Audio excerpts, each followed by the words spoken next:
Hello everyone, welcome back to my channel. ఈ రోజు వచ్చేసి ఎగ్ ఫ్రైడ్ రైస్ చేస్తున్నా. ఎలా చేస్తాను ఏంటో చూసేసేయండి. ప్రాసెస్లోకి వెళ్ళిపోవాలంటే ఫస్ట్ వెజిటేబుల్ కట్ చేసుకోవాలి కదా. సో ఇవన్నీ కట్ చేసుకొని పక్కన పెట్టేసుకోవాలి, ఎందుకంటే తర్వాత మనం పొయ్యి మీద అవన్నీ పెట్టినాక కట్ చేసుకోవడం కుదరదు కాబట్టి. సో ఇక దానికి కావాల్సిందని కట్ చేసేసా. ఏమేమి కావాలి అంటే క్యారెట్, ఉల్లిగడ్డ అండ్ పచ్చిమిర్చి, కొత్తిమీర ఇవన్నీ కట్ చేసి. సో ఇక పెనం అనేది హీట్ అయిపోయింది. కొంచెం ఆయిల్, మరీ ఎక్కువ ఏం అవసరం లేదు, ఎందుకంటే మరీ ఆయిల్ ఉన్న అంత బాగోదన్నమాట. సో ఇక కొంచెం ఆయిల్ కూడా వేడైపోయింది. సో అందులో ఇక ఎన్ని కావాలంటే అన్ని ఎగ్స్ వేసుకోవచ్చు, 2 or 3 యువర్ చాయిస్.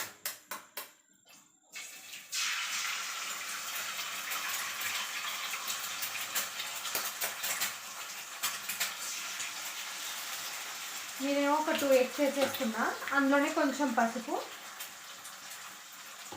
కొంచెం ఉప్పు అండ్ లైట్గా కారము, ఎందుకంటే అది తినేటప్పుడు చప్పగా లేకుండా ఉంటుంది. సో అందులోనే కొంచెం ఇవన్నీ వేసేసుకున్నాం అనుకోండి, తినేటప్పుడు మంచిగా ఉంటుంది. ఒక 2 or 3 minutes ఇది కొంచెం మంచిగా ఉడకాలన్నమాట. సో ఎగ్ చూసారా ఇట్లా మంచిగా వచ్చేసింది, అంటే ఇట్లా ఉంటే కొంచెం ఉడికిపోయినట్లే. నెక్స్ట్ ఇక మనకు కావాల్సిన క్యారెట్, పచ్చిమిర్చి, ఉల్లిగడ్డ ఇవన్నీ వేసేసుకోవాలి.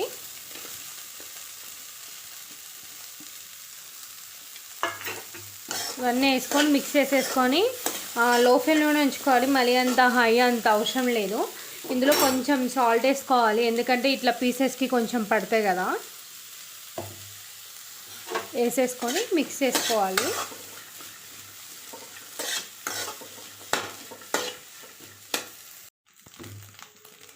చూసారా ఇవి మంచిగా కొంచెం బాయిల్ అయిపోయినాయి. ఈ మాత్రం అయితే చాలు. ఇట్లా క్యారెట్ చూసారా ఇట్లా అనగానే ఇట్లా బ్రేక్ అయిపోయింది. సో ఇక ఇందులో ఇక ఈ టైప్ ఆఫ్ కన్సిస్టెన్సీ రాగానే 2 personsకి సరిపోని రైస్ వేసేస్తున్నా.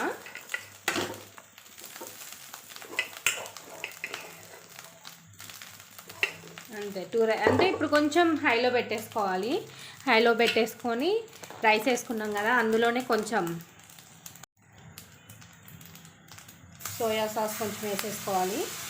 నెక్స్ట్ టమాటా సాస్ కొంచెం హైలో పెట్టుకొని అంతే వేసేసుకోవాలి. కారం సరిపోనంత, అంటే హాట్ బాగా తింటే కొంచెం కారం ఎక్కువ వేసేసుకోవాలి. తర్వాత సాల్ట్, దానికి సరిపోనంత సాల్ట్ వేసేసుకోండి. ఇదంతా మిక్స్ చేసుకుంటే మన ఫ్రైడ్ రైస్ ఒక 2 minutes, జస్ట్ ఒక 2 minutes ఉంచేసామనుకోండి హై ఫ్లేమ్లో, సరిపోతుంది.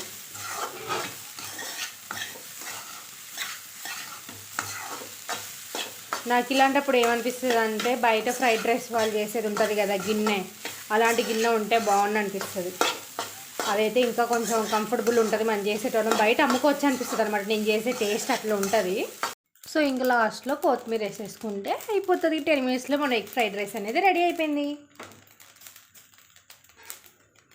ఫ్రైడ్ రైస్ మొత్తం మంచిగా అయిపోయింది కదా, మంచిగా వేడివేడిగా ఉంది. సో ఇది ఇలా తినే కంటే దాంట్లో సలాడ్స్ అన్నీ కట్ చేసి పక్కన పెట్టేసుకున్నాం. అట్లా తింటే మాత్రం ఇక బయట తిన్న స్టైల్ లాగే ఉంటుంది అనమాట. సో దానికి కావాల్సినవి అన్నీ కట్ చేసేస్తున్నా, ఎందుకంటే కొంచెం లుకింగ్ బాగుంటే తినడానికి మంచిగా ఉంటుంది అని చెప్పేసి. మనం ఒక 600కి దగ్గరలో ఉన్నామండి సబ్స్క్రైబర్స్. ప్లీజ్ లాస్ట్లో చూస్తే మాత్రం తప్పకుండా సబ్స్క్రైబ్ చేసుకోండి, కొంచెం మోటివేషన్ లాగా ఉంటుంది మీ లైక్స్ అండ్ సబ్స్క్రైబ్స్. సో లాస్ట్లో మాత్రం ఒక లైక్ అండ్ సబ్స్క్రైబ్ చేసుకోవడం మాత్రం మర్చిపోకండి. అట్లా this is my output guys. కనిపిస్తుందా?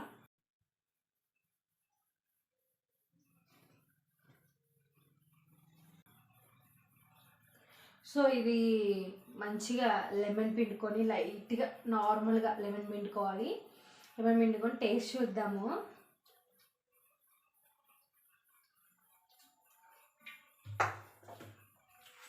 టేస్ట్ మాత్రం సూపర్ ఉంది. ఎవరికి చేశారు కదా, లైక్ చేయండి, do subscribe for more videos.